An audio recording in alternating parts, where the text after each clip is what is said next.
او زما مدرسه الحمدلله د وطن خیر خوا ده صح قال الحمدلله صح قال الحمدلله د وفاق المدارس العربیه د تحت دلان دي د 1 لاکھ نه اباو حافظان دی وطن لږ کم دی ورګړي الحمدلله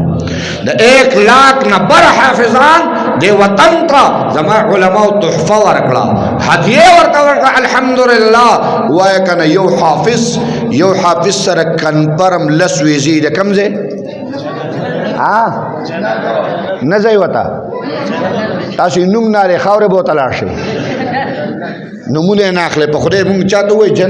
جنت دا نوم څوک نه لري الکه په حجره کې د جنت نوم چا نه اورېدل الکه خپانه شي ورته نه چا د خزي نومي په کې بیا غضب جوړ شي ما یو ځای کې دا خبره کوله مولوی شیب راته غوږ کې ویل دا جنت ډېر ما یاد ودل ته کنه مې ولې ول دی راجی شیب د خزي نوم جنت ګل نوم دی مې خدای پاک را ورسېږي ما خو جنت یاد کړ خزه خو مې نو استا جنت یاد کو خلک باغ اجي شیب ته وکړل مې دا پښتانه د خدای دې دوی ته هدایت دی پښتنو ته وکي تب یادې یو سعودي به ګوري بیا بل ځای دی به تماشا